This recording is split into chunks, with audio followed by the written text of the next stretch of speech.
Hello friends, कैसे हो? मैं हूं आशीष गुर्जर। आप सबका फिर से एक बार स्वागत है हमारे यूट्यूब चैनल द गुर्जर गुरु पे। गाइस, फर्स्ट लेक्चर के अंदर हम लोगों ने सीखा था पार्टनरशिप की डेफिनेशन, उसके अलावा पार्टनरशिप के कैरेक्टरिस्टिक्स के बारे में नॉलेज लिया था। उसके बाद हमने पार्टनरशिप डीड के बारे में डिस्कस किया था। आज हम कैपिटल अकाउंट के बारे में डिस्कस करने वाले हैं। नाउ ये जो कैपिटल अकाउंट है और इसके बाद जो लेक्चर आने वाला है, इसके अंदर हम जो अकाउंट सीखने वाले, वो कौन सा अकाउंट, वो नेक्स्ट लेक्चर में पता चलेगा। वो दोनों ही अकाउंट हमारे फाइनल अकाउंट मतलब सेकंड चैप्टर के अंदर आने वाले हैं। जो आप लोगों ने 11th स्टैंडर्ड के अंदर अकाउंट सीखा है फाइनल अकाउंट, उसमें 3 अकाउंट आपने सीखे थे। अब आपको 5 अकाउंट बनाने हैं। उसके लिए जो 2 नए अकाउंट है वो आप यहां से सीखोगे। ठीक है गाइस, तो कैपिटल अकाउंट की बात करें तो कैपिटल जो है ना वो 2 टाइप की होती है। पहली कैपिटल होती है फ्लक्चुएटिंग कैपिटल और दूसरी कैपिटल होती है fixed capital. Sir what is fluctuating capital and fix capital? देखो, वैसे तो इसका डिफरेंस भी लास्ट में दिया है, वो भी हम समझने वाले, तो उन दोनों के बारे में एक साथ तो उस डिफरेंस के अंदर समझेंगे। पहले हम स्पेशली बात करते हैं फ्लक्चुएटिंग कैपिटल के बारे में। देखो, बहुत ही सिंपल है। A method in which the opening balance of the capital account and the closing balance of the capital account of any partner is reported fluctuated, that means flexible होता है, fluctuate होता रहता है, is known as a fluctuating or temporary capital account method. In short, आपका opening capital और closing capital दोनों अलग है, तो ऐसा माना जा सकता है कि ये कौन सी मेथड है, फ्लक्चुएटिंग कैपिटल मेथड अकाउंट। तो मतलब जो भी ट्रांजेक्शन होंगे वो सारे के सारे कैपिटल अकाउंट के अंदर ही होंगे। सर मतलब कौन से ट्रांजैक्शन हो गए? तो ये जो आपको है पूरा पैराग्राफ इसके लिए दिया गया है, ये एक बार रीड करना है, पर मैं आपको डायरेक्टली अकाउंट की मदद से ही समझाता हूं ताकि आपको इजीली समझ में आ जाए। देखो, ये पार्टनर्स कैपिटल अकाउंट है, क्लियर? पार्टनर्स कैपिटल में ये इस साइड डेबिट होता है, इस साइड क्रेडिट होता है, ये तो कोई नई बात नहीं है। ये जो लिखा है ना वो इंपॉर्टेंट है। देख लो क्या क्या लिखा है उसके अंदर। तो डेट है, पर्टिकुलर अमाउंट ए का और अमाउंट बी का, 2 पार्टनर के 2 कॉलम, 3 पार्टनर है तो 3 कॉलम, फिर डेट पर्टिकुलर अमाउंट के लिए 2 पार्टनर के 2 कॉलम, क्लियर? नाउ पहले देखना यह है कि पार्टनर्स का ओपनिंग बैलेंस कहाँ पे लिखा जाता है। देखो, फ्लक्चुएटिंग कैपिटल मेथड है ना, उसका कोई भी बैलेंस हो सकता है। ओपनिंग डेबिट भी हो सकता है, क्रेडिट भी हो सकता है, बट हमारे सिलेबस पे हमें जो भी सम दे के रखे उसमें हर एक में क्रेडिट ही दिया है, क्लियर? इसलिए क्रेडिट साइड लिखने का बाय बैलेंस ब्रॉट डाउन। अगर डेबिट बैलेंस है तो डेबिट साइड लिखेंगे, बट बहुत ही कम केस में ऐसा होता है। हमारे पास तो एक भी समय ऐसा नहीं है, तो ये हम देखेंगे क्रेडिट साइड। और क्रेडिट साइड कौन सी चीज़ आती है देखना, जो भी पार्टनर्स के रिलेटेड होगा ना वो सारा क्रेडिट साइड आने वाला है ना। उसके बाद जो भी पार्टनर्स एक्स्ट्रा कैपिटल लेके आता है तो देखो वो भी क्रेडिट साइड लिखने का, बाय कैश और बैंक या अदर असेट लेके आता है वो, बराबर। बंदा मान लो कि कैश ज़्यादा लेके आया तो भी इस साइड लिखेंगे, मान लो कि वो फर्नीचर लेके आया, कोई एसेट लेके आया तो भी इस साइड लिखेंगे। पार्टनर्स के साथ कनेक्टेड होगा ना वो इस साइड लिखा जाएगा, पर हाँ पार्टनर को मिलना चाहिए, ये सारी चीज़ें पार्टनर को मिलनी चाहिए बेनिफिट में। फिर इंटरेस्ट ऑन कैपिटल वो भी इस साइड आएगा, क्योंकि कैपिटल क्रेडिट साइड होता है इसलिए उसका इंटरेस्ट भी क्रेडिट साइड होता है। पार्टनर के लिए वो उसकी इनकम हो जाती है। फिर पार्टनर को सैलरी देना, ये सैलरी पर कौन सी सैलरी, पार्टनर की सैलरी, ओके। ये अगर जनरल सैलरी है वो तो हम पीएनएल में लिखेंगे, बट पार्टनर की सैलरी है तो उसको यहाँ पे लिखना पड़ेगा। उसके अलावा बोनस, कमीशन, रेम्यूनरेशन, ये सारी चीज़ें भी यहाँ पे आती है। उसके अलावा जो आपका रिवैल्यूएशन एप्रोप्रिएशन अकाउंट है, sorry profit and loss appropriation account है, वो अकाउंट क्लोज करने के बाद, वो अकाउंट ही हम सीखने वाले नेक्स्ट लेक्चर में, खैर बता दिया। अगर हमें कोई प्रॉफिट होता है तो उस प्रॉफिट को यहाँ पे डिस्ट्रीब्यूट किया जाता है। लॉस होता है तो यहाँ पे आता है डेबिट साइड, देखो प्रॉफिट एंड लॉस एप्रोप्रिएशन दिखा। फिर अगर क्रेडिट साइड का टोटल ज़्यादा है, ज़्यादातर यही ज़्यादा होता है, तो डेबिट साइड बैलेंस दिखेगा। इसको क्रेडिट बैलेंस ही बोलते हैं, डेबिट साइड दिखता है उसको क्रेडिट बैलेंस बोलते हैं, वो तो पता ही होगा।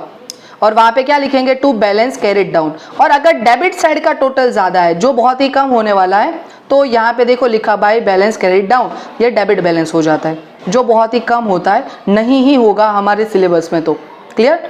ये हो गई क्रेडिट साइड। फिर से एक बार क्रेडिट साइड कौन सी चीज़ें लिखने की, एक तो उसका ओपनिंग बैलेंस, उसके बाद कोई कैपिटल लेके आया तो वो मैं जो बोल रहा हूँ ना उसको लिख लो, वो बहुत ईजी रहेगा। उसके अलावा कैपिटल के ऊपर interest, salary, bonus, commission, remuneration, और जो profit and loss appropriation account है उसका प्रॉफिट, खत्म हो गई बात। अब डेबिट साइड क्या लिखने का, ये तो मैंने पहले ही बता दिया। उसके अलावा तो भाई ड्रॉइंग्स आएगा, ये रहा देखो drawings, done. Capital credit side लिखा था तो ड्रॉइंग कौन से साइड लिखेंगे, डेबिट साइड, और इंटरेस्ट ऑन ड्रॉइंग भी यहाँ पे डेबिट साइड लिखेंगे। और ये लॉस और इसके बारे में तो मैंने आपको समझा दिया, तो इस साइड तो आपको सिर्फ दो ही चीज याद रखनी रही। इसके अलावा एक और चीज आती है, नहीं बस यहाँ पे इतनी चीज रहेगी, एक और चीज आएगी, वो आएगी पीएनएल एप्रोप्रिएशन में, जिसका इन लोगों के साथ कनेक्शन नहीं है। अब देखो अगर ये कैपिटल अकाउंट आपको आ गया बराबर, तो आपको पीएनएल एप्रोप्रिएशन में भी जल्दी समझ जाओगे, जो हम नेक्स्ट लेक्चर में समझने वाले। और इसकी हेल्प से आपको जो ये तो कौन सी मेथड थी, फ्लक्चुएटिव कैपिटल मेथड, अब फिक्स वाली मेथड समझने वाले, वो भी इसके बेसिस से समझ जाओगे।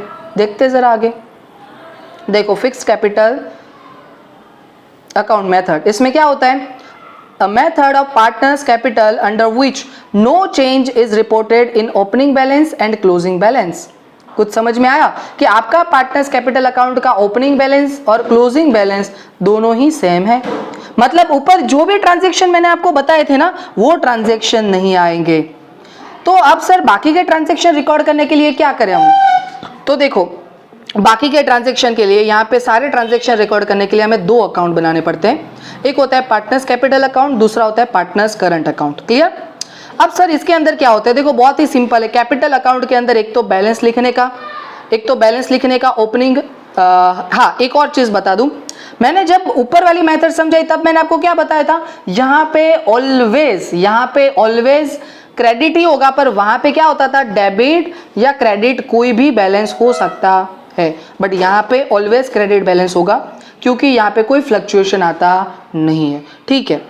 उसके अलावा अगर कोई कैपिटल इंक्रीज या तो कोई कैपिटल डिक्रीज होता है तो भी लिखा जाएगा।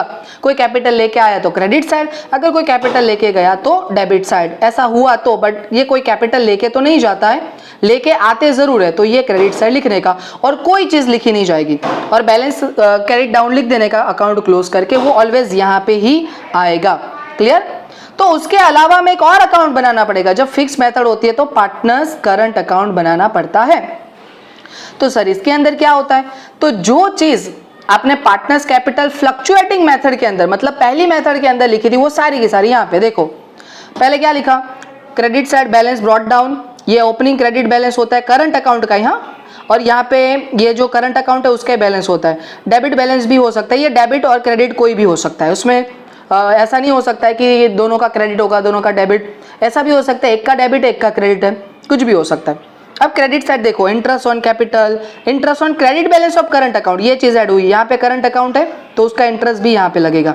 फिर salary, bonus, commission, remuneration, profit and loss का वो जो होगा वो, और बैलेंस कैरिड डाउन, ये सारी चीजें नॉर्मल जो पहले समझाई थी वही। इस side drawing, interest on debit balance of current account, वो भी लिखने का, एंड प्रॉफिट एंड लॉस, फिर अगर कोई डेबिट बैलेंस है तो, क्रेडिट बैलेंस है तो यहाँ पे, सॉरी गाइज। चलो उसके अलावा आगे, ओके ये कंप्लीट हो गया। उसके अलावा हम ये चीज समझ लेते हैं कि ये दोनों में क्या डिफरेंस है। तो बहुत ही सिंपल है डिफरेंस देखना, अगर ये डिफरेंस देख लोगे तो भी आपके कॉन्सेप्ट क्लियर हो जाएंगे। ये फिक्स कैपिटल है या फ्लक्चुएटिंग है। पहले तो meaning, where the opening balance and the closing balance of the capital of the partner's capital account is reported unchanged, कोई चेंज नहीं होता है, और जबकि यहाँ पे फ्लेक्सिबल होता है, बस एक डिफरेंस ये। दूसरा अकाउंट, यहाँ पे कैपिटल एंड करंट दो अकाउंट बनाए जाते हैं, जबकि यहाँ पे सिर्फ एक ही अकाउंट बनाया जाता है, वो है कैपिटल अकाउंट। नेक्स्ट, उसके बाद third number, treatment of transaction. देखो सारे ट्रांजेक्शन जो है उसमें से कैपिटल की जो भी बात है, जो चेंज होता है इंक्रीज या डिक्रीज, वो कैपिटल में लिखेंगे, उसके अलावा सारे ट्रांजेक्शन करंट में लिखेंगे। बट जब मैं फ्लक्चुएटिंग की बात करता हूं तो उसके सारे ट्रांजेक्शन रिकॉर्ड करने के लिए मेरे पास एक ही अकाउंट है, वो है मेरा कैपिटल अकाउंट। ठीक है सर। नेक्स्ट, उसके बाद इंटरेस्ट ऑन कैपिटल। तो देखो यहाँ पे इंटरेस्ट ऑन कैपिटल जो है जनरली कैसा रहता है, सेम रहता है। क्यों? क्योंकि हर साल आपका कैपिटल सेम रहता है, क्योंकि उसमें कोई चेंज नहीं आता है, इसलिए वो सेम रहता है, और उसको कहाँ पे लिखा जाता है, करंट अकाउंट में। जबकि यहाँ पे जो इंटरेस्ट ऑन कैपिटल है वो चेंज होता रहता है, क्योंकि हर साल आपका जो कैपिटल है वो चेंज होता रहता है, और इसको लिखा जाता है कैपिटल अकाउंट के अंदर। बैलेंस ऑफ अकाउंट, तो देखो जब फिक्स कैपिटल अकाउंट होता है उसका क्रेडिट बैलेंस होता है और करंट अकाउंट का डेबिट या क्रेडिट कोई भी बैलेंस हो सकता है, ये मैंने आपको बता दिया था। वैसे यहाँ पे देखा जाए तो बैलेंस कैपिटल का होता है क्रेडिट, बट अगर ऐसा कभी हुआ कि ज़्यादा लॉस हो गया तो डेबिट बैलेंस भी हो सकता है, मतलब दोनों हो सकते हैं। ट्रीटमेंट इन बैलेंस शीट, तो देखो जो कैपिटल अकाउंट है ना उसका क्रेडिट बैलेंस है, इसलिए उसको लायबिलिटी साइड दिखाएंगे। करंट अकाउंट का अगर क्रेडिट बैलेंस है तो लायबिलिटी साइड, समझ में आया। बट अगर डेबिट बैलेंस है तो असेट साइड लिखना पड़ेगा। और यहाँ पे सेम क्रेडिट बैलेंस है तो लायबिलिटी साइड और डेबिट बैलेंस है तो असेट साइड दिखाना पड़ेगा, सिंपल, बराबर। तो ये था हमारा डिफरेंस। आई होप कि सब कुछ समझ में आ गया। एक बार फिर से रिवाइज कर लेना, अगर फिर भी कोई क्वेरी है तो कमेंट में ज़रूर लिखिएगा। और अब हम बात करने वाले हैं प्रॉफिट एंड लॉस एप्रोप्रिएशन के बारे में। देखते हैं कि उस अकाउंट के अंदर क्या आता है और इसका क्या कनेक्शन है, और इसकी हेल्प जो है हमें मिलने वाली है सेकेंड चैप्टर के अंदर, ठीक है guys. Sir profit and loss account तो नाम सुना था, बट ये profit and loss appropriation account क्या है, चलो वो समझते हैं। देखो जब प्रॉफिट एंड लॉस एप्रोप्रिएशन की बात होती है ना, उसमें और प्रॉफिट एंड लॉस अकाउंट में क्या डिफरेंस है वो तो डिफरेंस देखेंगे, बट अभी समझ लो थोड़ा सा। जो हमारा P&L अकाउंट है उसमें हम बिजनेस के रिलेटेड जो भी एक्सपेंस इनकम होती है वो सारी चीज़ें लिखते हैं। तो या तो हमें नेट प्रॉफिट मिलता है या तो हमें नेट लॉस मिलता है। फिर इस नेट प्रॉफिट या नेट लॉस को डिस्ट्रीब्यूट करना पड़ता है अमोंग दी पार्टनर्स, जो हमारे पार्टनर्स होते हैं उसके बीच में। तो उसके बीच में डिस्ट्रीब्यूट करने के लिए हम ट्रांसफ़र करते हैं P&L एप्रोप्रिएशन अकाउंट में, ये अकाउंट बनाया जाता है। इसके अंदर और भी एक्स्ट्रा चीज़ें होती है जो पार्टनर्स के रिलेटेड होती है। जो पार्टनर्स कैपिटल अकाउंट में आती है ना, वो सारी चीज़ें यहाँ पे आएगी। जो चीज़ वहाँ पे क्रेडिट साइड थी वो चीज़ यहाँ पे डेबिट साइड होगी, जो चीज़ वहाँ पे डेबिट साइड थी वो चीज़ यहाँ पे क्रेडिट साइड होगी। Is it clear? हाँ, एक चीज़ एक्स्ट्रा आने वाली है वो है जनरल रिजर्व। चलो तो अकाउंट ही डायरेक्ट समझते हैं जो इंपॉर्टेंट है। तो चलो देखो टाइटल क्या लिखने का, profit and loss appropriation account for the year ending, जो भी डेट है वो for the partnership firm of ABC। Clear? ABC 3 partners के बारे में देख रखा, डेबिट क्रेडिट पर्टिकुलर अमाउंट वगैरह वगैरह। चलो तो सबसे पहले डेबिट साइड अगर नेट लॉस है तो वहां से स्टार्ट करेंगे to profit and loss account. अगर नेट प्रॉफिट आता है प्रॉफिट एंड लॉस में तो हम यहाँ पे क्रेडिट साइड से स्टार्ट करेंगे, क्योंकि प्रॉफिट का क्रेडिट बैलेंस होता है, लॉस का डेबिट बैलेंस होता है। क्लियर? अब चलो पहले मैं डेबिट साइड सॉल्व करवाता हूँ। जो चीज़ें आपने वहाँ पे क्रेडिट साइड लिखी है, वहाँ पे मतलब पार्टनर्स कैपिटल के अंदर, वो चीज़ें यहाँ पे डेबिट साइड। याद करो वहाँ पे हमने इंटरेस्ट ऑन पार्टनर्स कैपिटल लिखा था, तो देखो interest on partners capital account debit side, ABC तीनों का लिख के टोटल करके बाहर।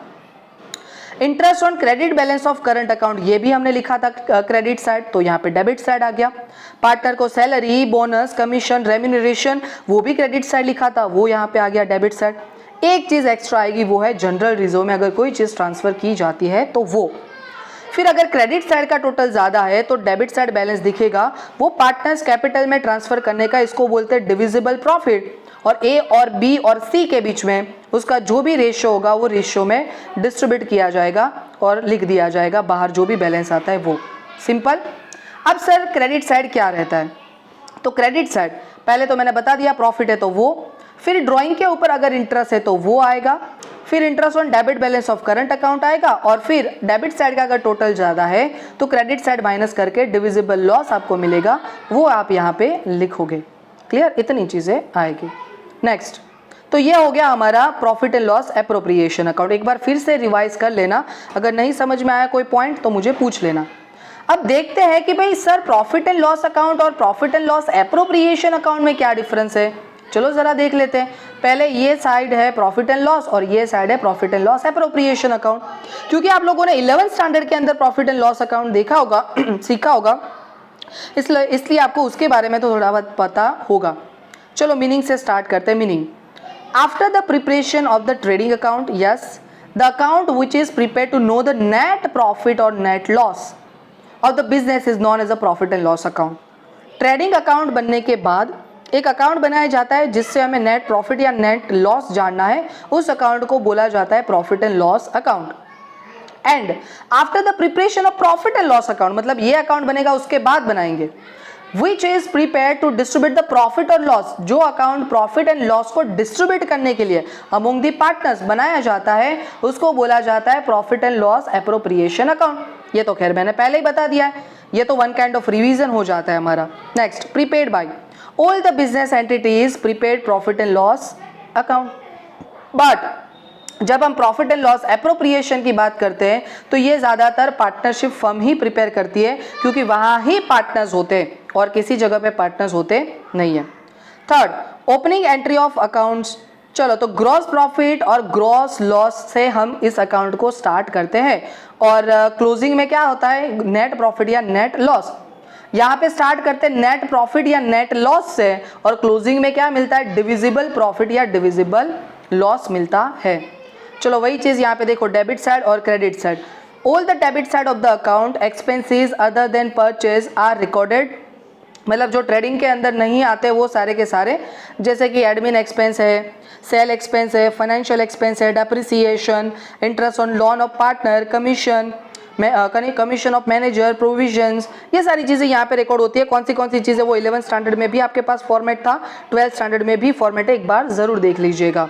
जबकि इसके अंदर डेबिट साइड कौन सी चीज़ें आती है, तो वो अकाउंट के अंदर था वही interest on capital, interest on credit balance of current account, salary, bonus, commission, ये सारी चीज़ें डेबिट साइड आती है।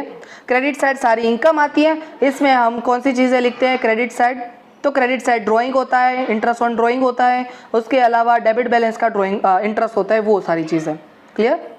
उसके अलावा 2 पॉइंट्स और है, रिजल्ट ऑफ अकाउंट, इसका रिजल्ट होता है नेट प्रॉफिट या नेट लॉस, इसका होता है डिविजिबल प्रॉफिट या डिविजिबल लॉस। और balance of account, the balance of this account is transfer to profit and loss appropriation account, इस अकाउंट में ट्रांसफर किया जाता है। और इसका जो भी बैलेंस है वो कहाँ पे ट्रांसफर किया जाता है, पार्टनर्स कैपिटल अकाउंट में ट्रांसफर किया जाता है।